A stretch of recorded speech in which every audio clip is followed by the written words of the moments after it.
think there was a lot of limitations in our old collision system. It was very good, but it didn't allow us to do some things that were quite difficult. So a lot of times in FIFA 11, you'd get a situation where maybe two players are running into one another, and because there's a lot of contacts between those two players, with the old system we had to pick one contact, which meant that we'd get a collision animation that did a great job of showing you that there was a collision, something happened, but maybe didn't take into account every little detail.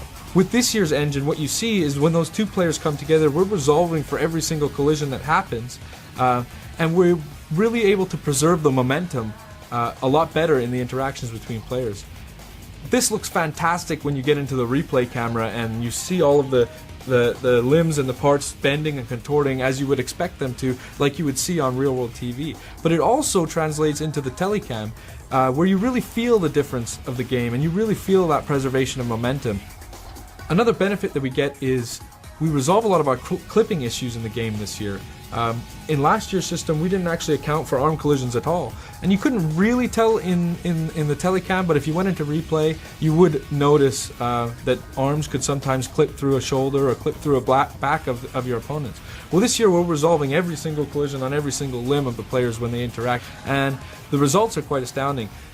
One, you don't actually get the level of clipping that you got in last year's game, but two, you get tons of variety. You don't get these robotic animations in jostling and shielding. You get more of a tussle between the players and a fight for possession that feels more realistic, feels like things that you might see on TV. To illustrate the point about the variety we get, I want to talk about contextual dribble turns. And what this is using the left stick, you could beat a player last year by maybe taking just a 45-degree dribble turn. But sometimes when you would do that, maybe you'd knock the ball by him and that player would stick out a leg trying to tackle you or really be in the way of where you're trying to go after the ball has passed him. So when you add this year's engine on top of the contextual dribble turns, what you get is realistic behaviors, realistic things that you would see on television happening in the game. Like for instance, a player knocking the ball by a defender, he sticks out a leg to tackle and the dribbler tries to jump out of the way, but he gets caught and he goes down.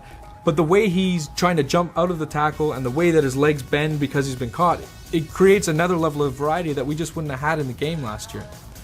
Further to that, what you can see now is sometimes we'll knock the ball by a defender using one of these dribble turns, jump out of the way and gets caught, but just slightly, so he takes a small knock. And what you get is a little bit more of resilience from the player to take those small knocks and able to continue on and go after the ball. Now players like Messi can skip through those challenges, take a knock, bounce off of a tackle, and still continue on to really pursue the ball and continue the flow of the game. And it makes for a much more exciting experience, especially when you're on the ball with those good dribblers.